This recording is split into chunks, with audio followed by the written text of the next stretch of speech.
l'UCF et le mouvement ouvrier français, quand le prolétariat organisé avait son parti, pourrait-on sous-titrer cette intervention.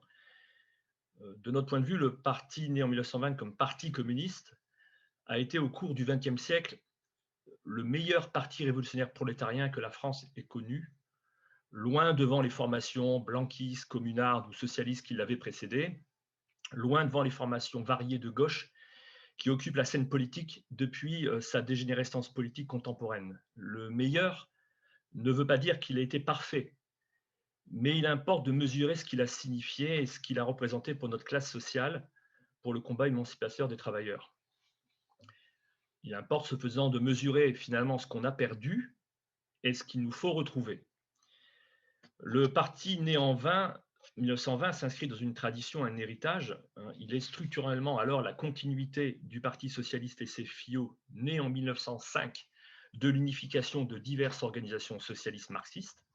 Mais bien évidemment, il est en même temps en rupture avec cet héritage.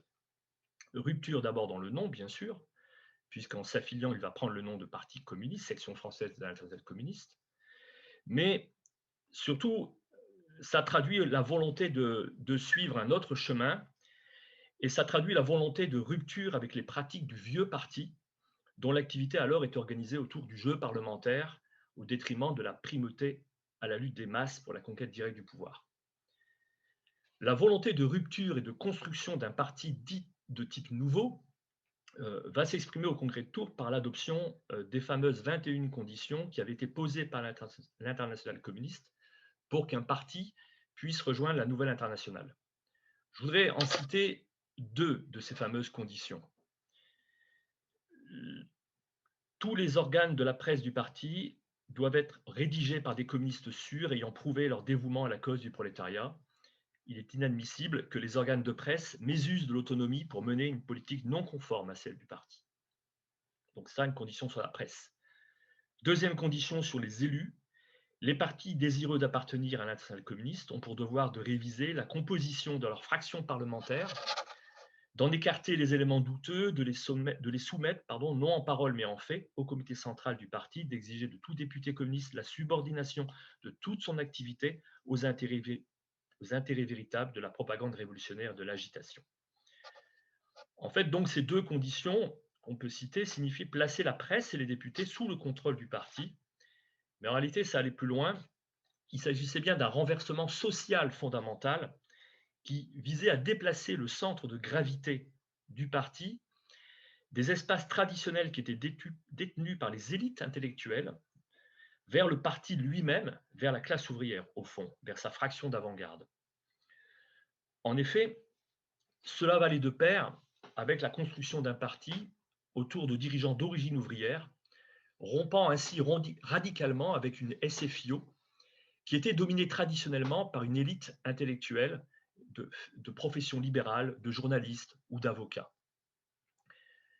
Pour ce faire, ça va être le processus qu'on va qualifier de bolchevisation, à partir de 1924 surtout, qui va signifier d'une part un colossal effort d'éducation politique de l'ensemble des militants et des cadres. Le jeune parti, dans les premières années, était en fait composé selon un constat fait qu'on trouve dans les cahiers du bolchevisme en novembre 1924. Je cite cette formule: le parti était composé de 20% de jaurésisme, 10% de marxisme, 20% de léninisme, 20% de trotskisme, 30% de confucianisme. Fin de citation. D'où la nécessité, on le voit bien, d'un effort sérieux de formation par le biais de conférences éducatives, de cours, d'études, de brochures et bien sûr d'engagement pratique. Mais cette formation ne suffit pas. Parallèlement à cet effort éducatif, la bolchevisation signifie aussi dans la pratique la recherche de l'enracinement du parti au cœur de la classe ouvrière. En passant ainsi d'une organisation qui était basée sur des sections territoriales, construites autour des circonscriptions électorales, qui étaient typiques d'un parti social-démocrate, vers un parti organisé basé sur les cellules d'entreprise. Le Parti communiste devant être organisé pour impulser et diriger la lutte des classes à partir du cœur des citadelles capitalistes. Ça signifiait, ce faisant, la nécessité pour le parti de se construire en se tournant prioritairement vers la classe ouvrière, mais aussi de dépasser finalement l'héritage anarcho-syndicaliste qui laissait aux seules sections syndicales la conduite des luttes dans l'entreprise. En août 1924, le nouveau secrétaire général du PCF, le cheminot Pierre Sémard, était ainsi pour la première fois un ouvrier à la tête du PC. C'était donc le symbole de la réussite du PCF à faire accéder aux premières responsabilités des militants ouvriers. Cet effort sera couronné ensuite par la formation au début des années 30 d'un véritable groupe dirigeant stable composé de militants ouvriers autour de Maurice Thorez, secrétaire général à partir de juillet 1930, mais épaulé par Jacques Duclos et Benoît Frachon, militants ouvriers eux aussi. En sens inverse, le remplacement de Georges Marchais, qui lui aussi était un militant ouvrier, par Robert Hue en 1994, qui était alors président de l'Association des élus communistes et républicains, c'est le symbole d'une évolution inverse, qui sera continuée avec Pierre Laurent, ancien journaliste à l'Humanité, ou même avec Fabien Roussel, qui s'est fait un nom dans l'appareil en étant d'abord à 28 ans conseiller en communication de la secrétaire d'État Michel de Messine, puis assistant parlementaire d'Alain Bocquet. Bien sûr, cette primauté accordée aux cellules d'entreprise, à l'époque, ne se fit pas sans douleur et sans débat vif, tellement elle rompait avec les habitudes social-démocrates ancrées. Il s'agissait aussi d'éviter les déviations dans l'application de cette bolchevisation organisationnelle. Ainsi, la conférence d'organisation de l'Internationale communiste, en mars 1925, pointait le fait que je cite l'Internationale, les cellules d'entreprise furent noyées par les rattachés, qui normalement ne devaient pas être plus de 5% des effectifs de la cellule. Donc noyés par les rattachés, les isolés, qui ne connaissaient rien de l'usine, à mener aux réunions de cellules des discussions générales et arbitraires, qui n'étaient pas liées au souci de traduire pour les ouvriers de l'usine en question les mots d'ordre du parti et pour les entraîner dans la lutte de classe. Ainsi, vous voyez bien que la primauté de la cellule d'entreprise ne signifie pas l'abandon d'autres lieux. Comme le rappela avec force Maurice Thorez au congrès du PCF tenu à Lille en juin 1926, je le cite, « Notre politique se fait dans l'usine, mais elle se fait aussi dans la localité, elle se fait aussi dans le café, elle se fait également à la campagne. Elle se fait dans le cadre du département et le Parti communiste qui ne fait pas sa politique dans les nuages doit tenir compte absolument de toutes ces réalités. » Le résultat de cette bolchevisation, avec donc sa double de recentrage sur l'entreprise et de promotion de dirigeants ouvriers, ne se fit pas attendre. En même temps que le parti s'ouvriérise, les législatives de 1924 déjà portent à l'Assemblée 26 députés, dont plus de la moitié sont des travailleurs manuels, des militants ouvriers, contre zéro. Il y avait 0 député ouvrier dans le mandat précédent. Donc on passe de 0 à plus de 50% tout de suite. Pour la première fois dans l'histoire de France, la classe ouvrière occupe une place dirigeante dans une organisation politique. Elle tend ainsi à passer toujours plus intensément du statut de classe en soi à celui de classe pour soi. L'affirmation plus forte de ce caractère prolétarien du PCF passait aussi, dans ces années de formation du jeune parti, par un travail solide au sein des syndicats et notamment au sein de la CGTU. La CGTU, CGT unitaire, née en 1921, des exclus de la CGT réformiste, connaissait alors une forte croissance dans ces années 20 et 30. Cela n'allait pas sans problème, La génération d'avant 14 qui dirigeait la CGTU était tournée vers les préoccupations quotidiennes, tandis que les jeunes ouvriers voulaient d'abord en finir avec le capitalisme, jugeant dépasser parfois ce qu'on appelait la lutte pour le beefsteak, qu'ils pouvaient considérer avec mépris. Le mérite du PCF est d'avoir réussi la fusion de ces deux générations, permettant ainsi l'émergence d'un solide courant de lutte de classe dans le mouvement syndical, d'abord dans la CGTU, puis après 1935, quand la CGT sera réunifiée. Le PCF a su également attirer à lui de grands dirigeants ouvriers qui vont faire le pas de l'engagement politique communiste, tel Gaston Monmousseau, leader de l'aile révolutionnaire de la CGT pendant la Première Guerre mondiale, puis secrétaire général de la CGTU dès 1922, qui finit par adhérer au PC en 1925, puis intègre son bureau politique en 1926. Un engagement qui ne voulait pas dire tutelle du parti sur le syndicat de classe.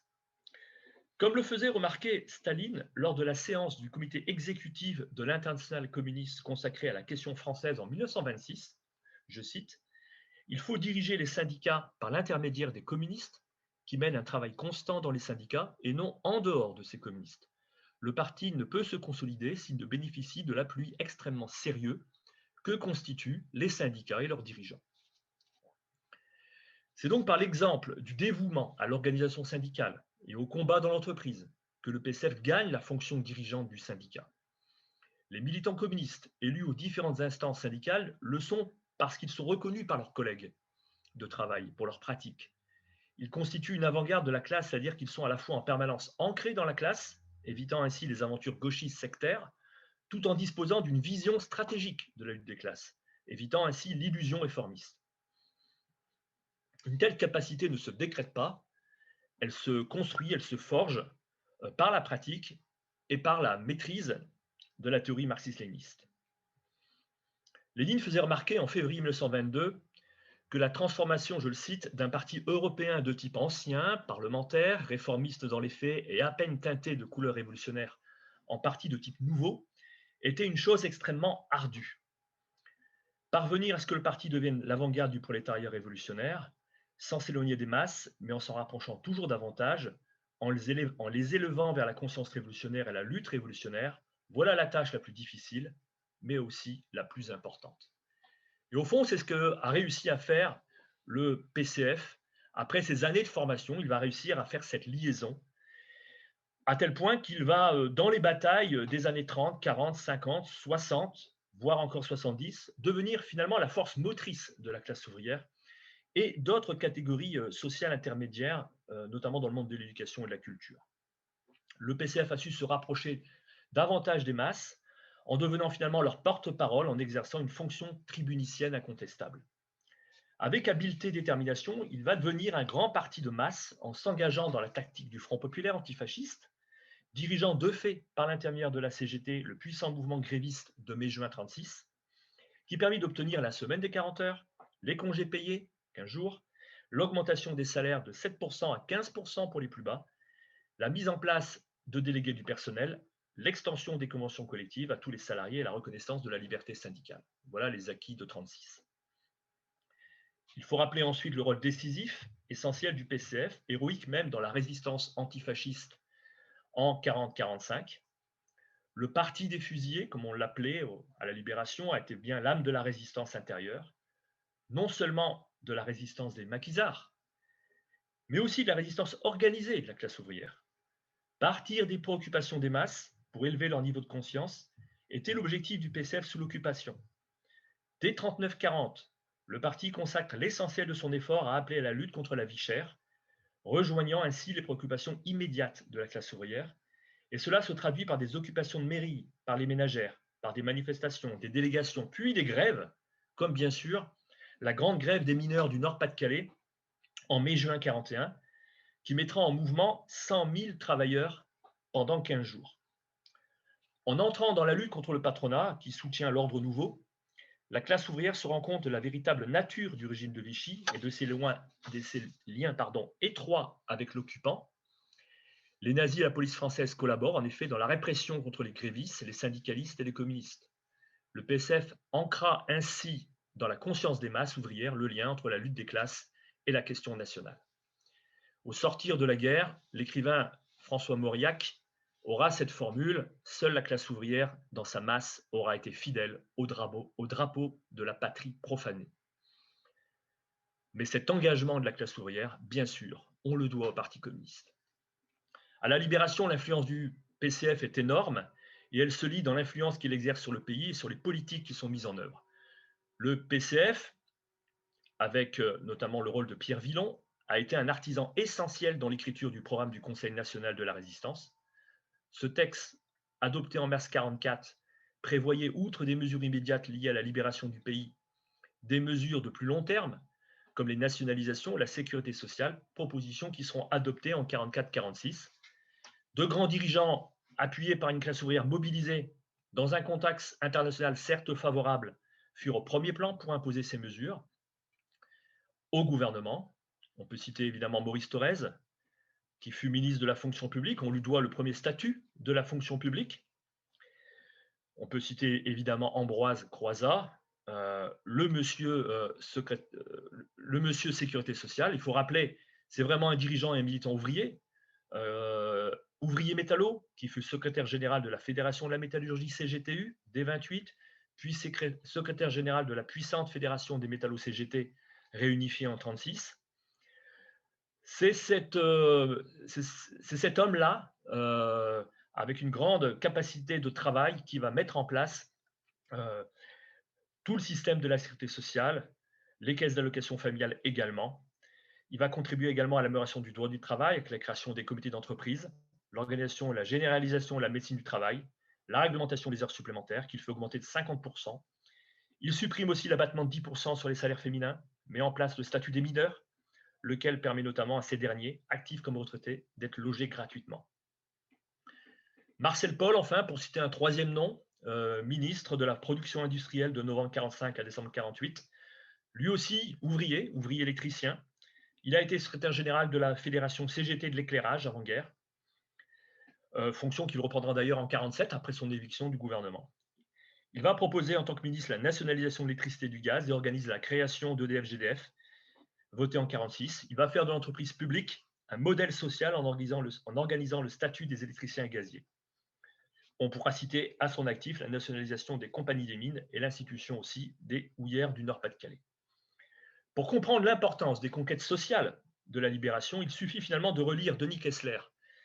Denis Kessler, ancien vice-président du MEDEF, directeur général de la compagnie d'assurance privée AXA, président de la Fédération française des sociétés d'assurance, déclarait en 2007 dans le magazine Challenge, dont il était alors éditorialiste, je le cite, « Le modèle social français est le pur produit du Conseil national de la résistance.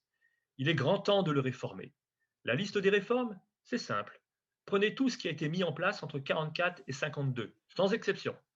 Elle est là. Il s'agit aujourd'hui de sortir de 45 et de défaire méthodiquement le programme du Conseil national de la résistance. » Fin de citation. Ce détricotage des conquis de la libération est bien sûr désormais possible dans ce début de 21e siècle comme conséquence de la social-démocratisation de la direction du Parti communiste et son abandon progressif de son rôle historique de force organisée dirigeante de la classe ouvrière, mais aussi comme conséquence, évidemment, de la chute du camp socialiste sur le plan international dans les années 90, qui a placé le capitalisme rapace à l'offensive.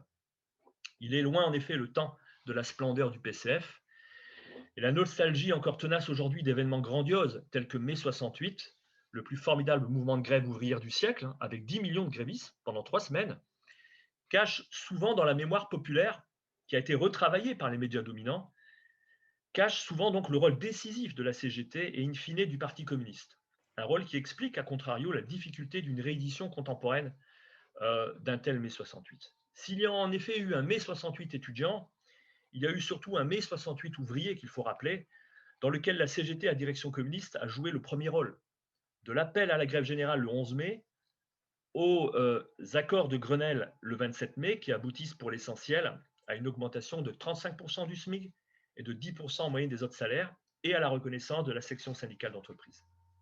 Bien sûr, sur le plan politique, les fruits de mai 68 ne furent pas à la hauteur des espérances des travailleurs, notamment parce que le PCF avait déjà mis le doigt dans l'engrenage qui conduira à la subordination à la social-démocratie et à François Mitterrand en l'occurrence. Ce faisant, le PCF cristallisait ainsi une tendance à la déviation de droite, venant de loin, du Front populaire déjà. Si le PCF, à l'époque du Front populaire, avait su s'opposer aux gesticulations gauchistes et trotskistes qui voyaient dans le Front populaire le début de la révolution prolétarienne, il avait tendance toutefois à dévier à droite, en ne mesurant pas suffisamment que l'organisation des masses devait s'effectuer dans des comités de base élus du Front populaire, et en ne prenant pas suffisamment ses distances avec le parlementarisme, l'électoralisme et le légalisme. Ce penchant vers la déviation de droite, séquelle finalement de l'héritage social-démocrate, reviendra à la libération en 45-47, époque où le PCF fait sa première expérience de participation gouvernementale, et cette déviation sera même énoncée publiquement par Maurice Thorez dans sa célèbre interview au Times en novembre 46. Elle sera dénoncée, ce que je voulais dire, par l'international communiste, par le Cominform, plus exactement lors de sa première réunion de fondation en 47. À la fin des années 60, le mythique Front populaire est devenu une expérience valable en tout lieu et tout moment. Et la tactique a tendance à se muer en stratégie. La tactique du Front populaire de l'époque a tendance à se muer en stratégie. Le programme commun PS-PCF devenant le seul horizon fondé sur la théorie révisionniste de la conquête parlementaire du pouvoir.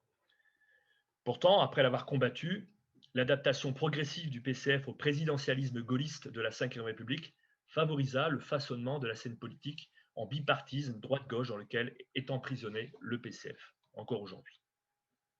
Dans le même temps, à partir des années 70 et 80, période de virage progressif vers l'eurocommunisme, le PCF devenait de plus en plus le parti des classes moyennes et de l'aristocratie ouvrière, de plus en plus bureaucratisée, ratant par exemple la prise en compte suffisante dans l'évolution du peuplement français du nouveau prolétariat immigré sous-payé des Trente Glorieuses. Il en est de même de la féminisation massive du prolétariat sous-payé. Cette évolution sociologique est la base matérielle de la mutation idéologique social-démocrate antisoviétique et europhile, mutation qui elle-même produit un effet réversif sur la composition sociale du PCF et plus globalement sur sa capacité à parler à la classe ouvrière, dont il va se détacher de plus en plus dans les années 90-2000. Ce processus marqué par des déviations de droite électoralistes et parlementaristes s'est opéré aussi dans un contexte de restructuration néocoloniale de l'ex-empire colonial français, qui devait procurer à notre impérialisme des surprofits, notamment captés par les grands groupes monopolistes du MEDEF. L'affaiblissement électoral du PCF résulte de la colère des classes populaires contre l'abandon de la lutte des classes, sa participation, ce qu'on peut appeler la collaboration de classe, aux gouvernements patronaux de 81-84 et encore plus 1997-2002, sa dépendance de plus en plus grande au PS pour ses élus, nationaux et locaux, et son soutien à la construction européenne impérialiste. Pour conclure, retrouver le chemin de ce que fut le PCF, ce grand parti populaire enraciné, portant les aspirations de ceux qui n'avaient rien si ce n'est leur force de travail, sera une œuvre de longue haleine. Mais cela commence donc par rétablir la vérité historique, bien comprendre quelle fut l'originalité de ce parti. Le PCF, je cite un sociologue, Julien Michy, dans un ouvrage récent sur le centenaire du PCF, il dit ceci: le PCF a permis à des catégories dominées de s'affirmer dans l'espace public. La capacité à prendre en compte et relier les intérêts des couches sociales dominées est l'un des principaux défis auxquels doit faire face une gauche radicale et écologique largement dépourvue de liens solides avec les milieux populaires. Fin de citation. Mais cette capacité à être au diapason des masses, cette capacité à devenir le porte-parole et l'organisateur des masses, implique donc une orientation politique révolutionnaire juste, et c'est ce que nous montre finalement justement l'histoire du PCF. La bolchevisation, ce n'était pas qu'un volontarisme organisationnel, certes nécessaire, en direction de la classe ouvrière. C'était aussi un plan de formation politique et idéologique des militants et des cadres, pour apprendre à analyser correctement la société, les rapports de force, pour apprendre à formuler les revendications en fonction d'une situation donnée, et les objectifs qui permettent de faire avancer les luttes et d'élever le niveau de conscience des travailleurs vers la rupture révolutionnaire. L'un ne va pas sans l'autre, au risque sinon, soit d'être une organisation ouvrière sans boussole idéologique, et donc permissive à l'influence bourgeoise, soit une avant-garde coupée des masses. Le défi posé à résoudre à la lutte actuelle dans et hors du PCF social-démocratisé, si on veut reconstruire un parti communiste véritablement héritier de la section française de l'internationale communiste, est justement de réapprendre à redevenir la force organisée d'avant-garde des luttes de masse actuelles, que ce soit des gilets jaunes, des luttes des bases syndicales, des mobilisations populaires dans les quartiers, chez les paysans, les pêcheurs, les éleveurs, les petits commerçants, pour ne pas subir et payer la crise du capitalisme impérialiste. Voilà en quelques mots, mes camarades, ce que je voulais introduire sur ce thème de la liaison du PCF avec le mouvement ouvrier, quand le prolétariat organisé avait son parti. Enfin, je vais faire un petit exposé qui est lié à un article qu'on va publier dans notre journal Chantier dans le cadre de la commémoration du congrès de Tours, qui a pour titre « PCF et internationalisme, un prestige incontestable, des critiques cruciales pour l'avenir de notre cause », qui traverse effectivement toute l'histoire du PCF, cette question de l'internationalisme, a commencé par… Alors évidemment, quand on connaît un peu les points saillants de cette histoire, on sait qu'elle s'expose à des critiques de toutes parts. On parlait de déviation de gauche et de déviation de droite, mais on connaît évidemment le fait que pour les sociodémocrates de l'époque, et jusqu'à très loin dans cette histoire, une critique comme quoi le PCF serait en fait une sorte d'anti-France ou d'œil de Moscou, anti-national, rattaché à l'Union soviétique et donc pas patriotique.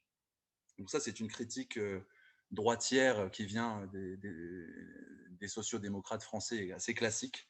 Mais on a aussi des critiques de gauche, enfin des critiques gauchistes du PCF, qui vont mettre toujours l'accent sur ce qu'ils appelleraient, eux, des trahisons du PCF à des moments clés de l'histoire de la décolonisation, en particulier dans un pays comme le nôtre, qui est un pays, il faut le rappeler quand même, c'est une spécificité dans l'ensemble des pays qui ont eu des partis communistes dans le monde. On est un pays impérialiste, avec un empire colonial à la base, et donc et aussi une certaine forme, il faut le dire, de chauvinisme, qui s'est jusqu'à un certain point enraciné dans les traditions même ouvrières, en fait, d'une certaine façon, puisque le Parti communiste français a souvent mis en avant dans son histoire propre le fait que la France a été comment dire, le pays de la Révolution française de 1789, Révolution populaire, que ça a été le pays de la Commune de Paris, première expérience de dictature du prolétariat dans le monde, que c'était le pays aussi qui a instauré, alors plus tardivement, la sécurité sociale, que c'est le parti des 75 000 fusillés, donc qui s'est honoré pendant la résistance anti-nazie, et que tous ces éléments-là de l'histoire de France, et qui sont aussi des éléments de l'histoire du mouvement populaire français, donc jusqu'à un certain point du Parti communiste, alimentent d'une certaine façon à gauche une certaine forme de chauvinisme contre lequel la bolchevisation du parti à partir du congrès de Tours pendant les premières années a dû travailler, en particulier avec l'internationale communiste, la troisième internationale. Il faut évidemment avoir une approche matérialiste dialectique sur ces différentes critiques que l'on connaît, en mettant en avant deux choses, à la fois l'origine du parti, le congrès de Tours, son contexte historique, et le fait que cette bolchevisation n'a pas été une transformation du jour au lendemain, mais un processus, et un processus, comme on l'a vu dans l'intervention précédente, un processus assez difficile et complexe qu'on appelle la bolchevisation.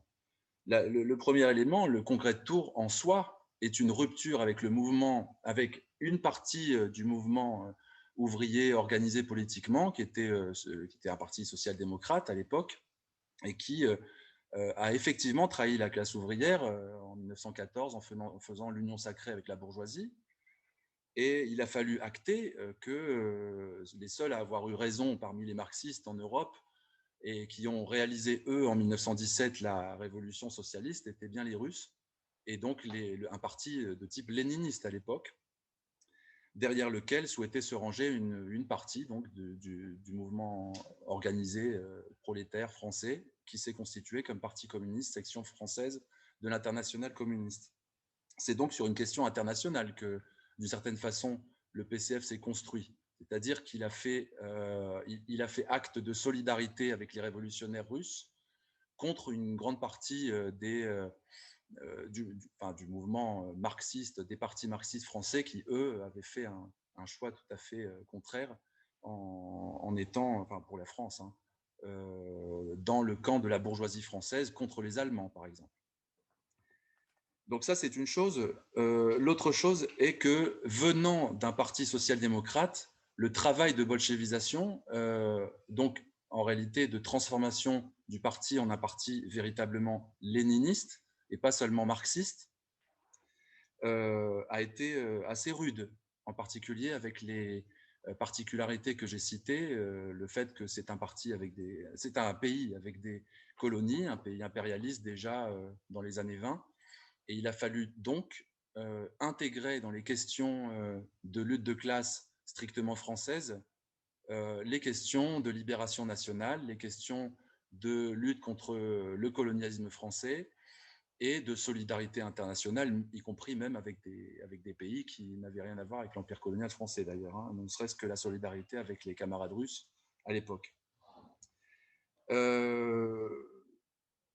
On essaye de... Alors on peut remonter, moi je ne suis pas historien, je vais juste vous exposer quelques aspects importants de cette histoire du PCF qui montrent qu'il a été, malgré les critiques qu'on peut lui faire, un parti véritablement léniniste qui a conduit des luttes aux côtés des libérations nationales anticoloniales dans le contexte de l'Empire colonial français à plusieurs moments de son histoire et que je peux citer, hein, puisque très rapidement, après 1920, après le congrès de Tours, des grandes grèves. Alors ça, c'est intéressant de voir que le combat anticolonial du parti s'est appuyé en particulier par des grèves ouvrières qui ont été menées contre des guerres impérialistes, ce qui est assez rare dans l'histoire des grèves en général. Le fait d'avoir tenté de mener une grande grève contre l'exportation d'armement au Maroc pendant la guerre du Rif en 1924 est quelque chose de très important, duquel on essaierait sans doute de s'inspirer aujourd'hui dans nos luttes anti-guerre, mais qui est un moment assez important de l'histoire du parti qu'on a tendance à oublier assez facilement. En 1924, quand le parti s'est opposé à la guerre coloniale française dans le Rif, qui cherchait son indépendance donc au Maroc, colonie française, il a perdu une grande partie de son électorat l'année suivante dans les élections, ce qui montre qu'ils étaient capables à l'époque de mener des guerres justes au prix même d'un coût électoral important, pour la simple raison que c'était une cause juste. Il y a eu d'autres événements pendant la même période. Il y a eu aussi une ou plusieurs grèves contre l'occupation de la Roure. Alors là, c'est pas l'Empire colonial français, mais enfin après la guerre 14-18, la Ruhr était organisée ou administrée par la France, hein, donc en Allemagne, pour rembourser, en fait rembourser officiellement, mais enfin en tout cas tirer un profit conséquent de l'exploitation des régions minières allemandes. Et à l'époque, dans un contexte où y compris le Parti social-démocrate, la SFIO était assez virulemment anti-allemande, le parti, lui, s'est solidarisé avec la classe ouvrière allemande, ce qui ne devait pas être facile à l'époque, après la guerre, pour exiger le retrait de la France de cette région minière allemande. Ça, pour le coup, c'est quelque chose qui n'a rien de chauvin venant du Parti communiste et qui est tout à son honneur dans cette époque historique. Autre élément, alors évidemment, ça, ce sont des faits marquants. Il y en aurait d'autres que je peux citer. Le fait qu'en 1936, pour aller un petit peu plus loin dans l'histoire, vous savez peut-être que le parti, juste après le Front populaire, enfin en tout cas après 1936, la résistance antifasciste espagnole des républicains a été globalement isolée en Europe, puisque l'ensemble des pays ont lâché donc la République qui était assaillie par Franco, et le Parti communiste a été le seul, en France, hein, à organiser concrètement l'acheminement de combattants, d'armes en direction des brigades internationales en Espagne pour lutter, je veux dire, les armes à la main contre le fascisme. Donc là, ils étaient aussi, d'une certaine façon, extrêmement conséquents à la suite du Front populaire dit antifasciste en 1936. Eux, ils ont porté l'antifascisme jusqu'à la résistance au fascisme, y compris dans un pays frontalier qui était l'Espagne, et pas seulement en France. Là aussi, rien de chauvin là-dedans. Voilà. Et bon, alors, ça c'est une chose, on pourrait aller encore plus loin. Après-guerre, il y a eu aussi, le parti s'est aussi illustré par un certain nombre de militants qui ont combattu aux côtés des indépendantistes algériens, par exemple. Donc, à tous ces moments d'histoire, le parti ne s'est pas montré chauvin.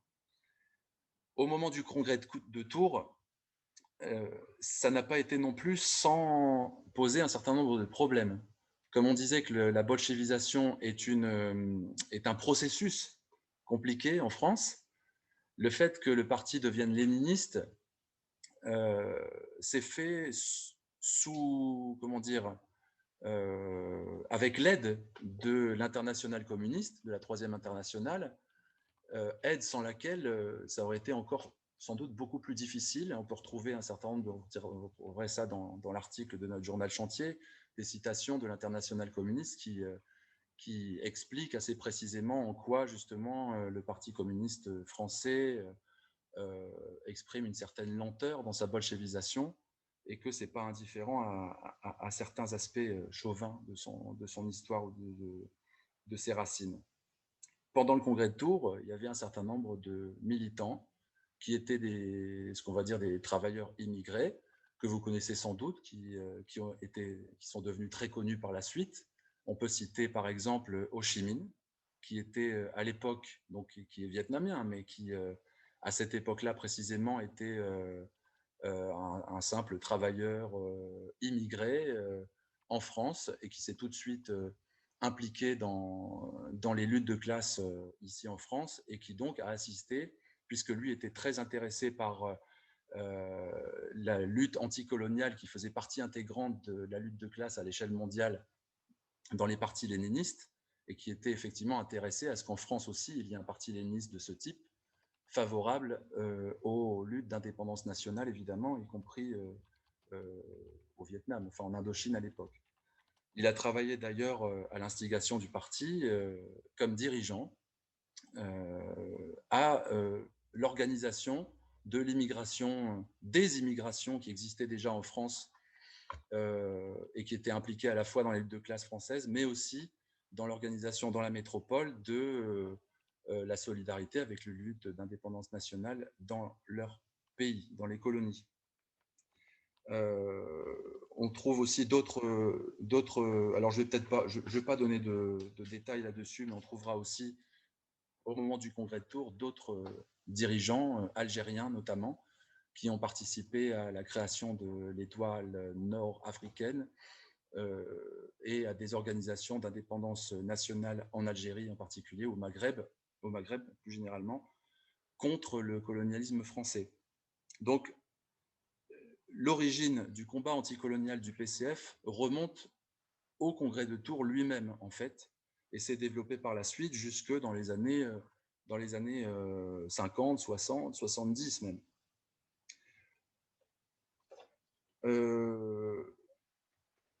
Voilà, en fait, voilà, je vais pas développer plus.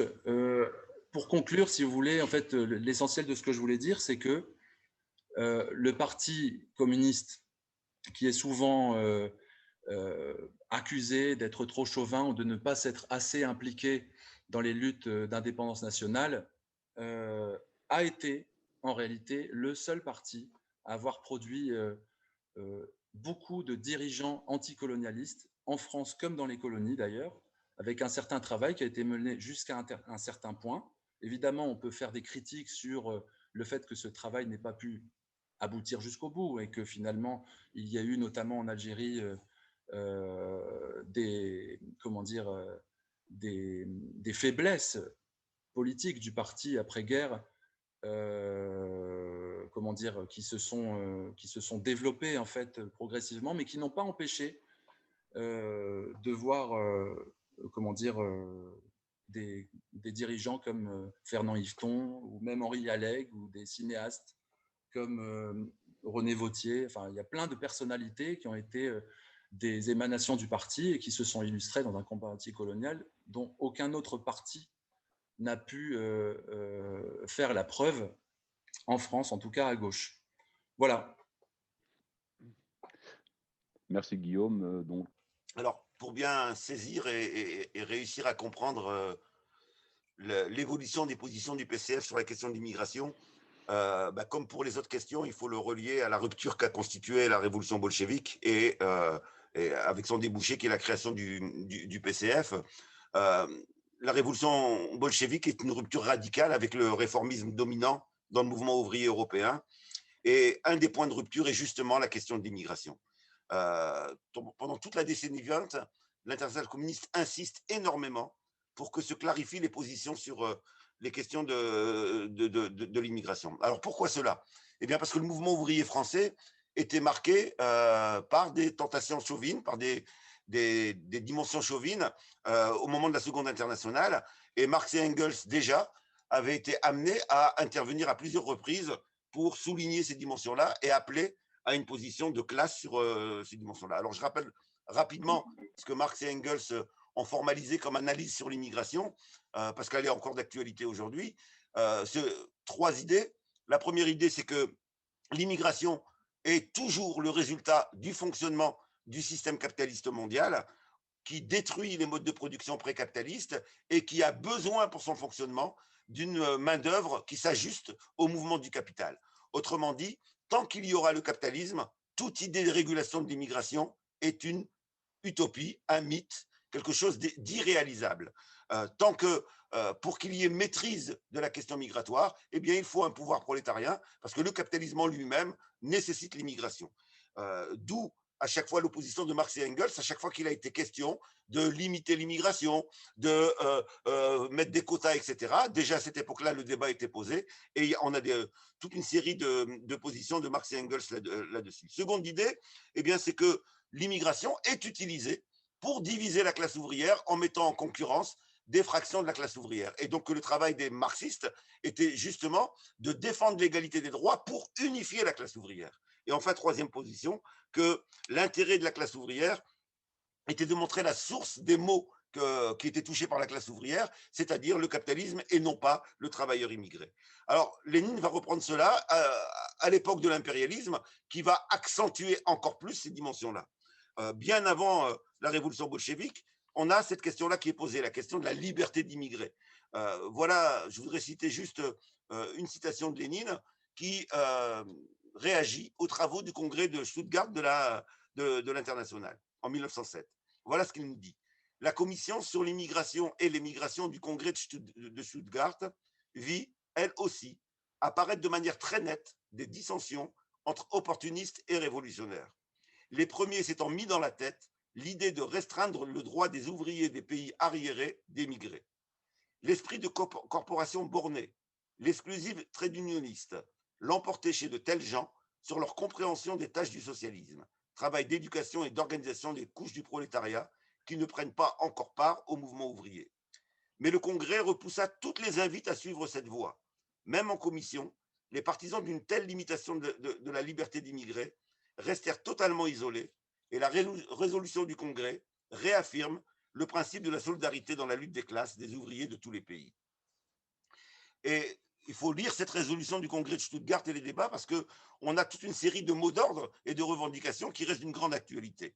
La résolution, elle se termine en particulier par les orientations suivantes: abolition de toutes les limitations excluant ou rendant l'accès difficile à certaines nationalités ou races, la résidence dans un pays et les droits sociaux, politiques et économiques des natifs, la facilitation la plus large de la naturalisation, l'accès sans aucune restriction des travailleurs immigrés dans les syndicats de tous les pays et la facilitation de l'entrée dans les syndicats par des cotisations à des tarifs adaptés. Au moment de la naissance du PCF, ces débats vont ressurgir et on peut en gros distinguer, bien entendu, c'est pas séparé complètement, mais on peut distinguer trois périodes où il y a des dominantes. La première période, qui va de 1920 à 1936 environ, est une période dans laquelle le PCF, avec l'aide de l'Internationale communiste, va développer des positions réellement révolutionnaires sur la question de l'immigration. Puis des périodes d'hésitation au moment des rapprochements avec le Parti socialiste et de l'illusion électoraliste, et à partir des années 80, le développement de positions qui n'ont plus rien à voir avec le marxisme. Donc trois périodes assez distinctes. Sur la première période, je voudrais juste souligner que le PCF et la CGTU vont enclencher toute une série de campagnes contre l'idée de restreindre l'immigration en disant il n'y a que l'abolition du capitalisme et donc l'abolition aussi du colonialisme qui pourra avoir un effet sur l'immigration et va mettre en avant l'idée des intérêts communs entre toutes les fractions de la classe ouvrière, immigrées ou non, et sur la nécessité de l'égalité des droits.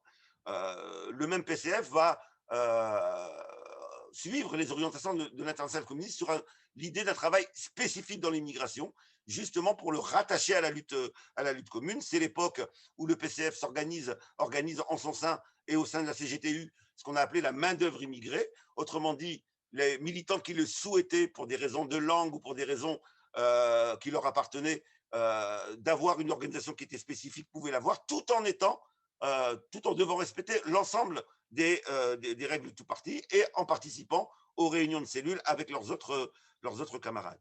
Ce travail va être tellement payant qu'on va voir affluer au sein du PCF de très nombreux travailleurs immigrés.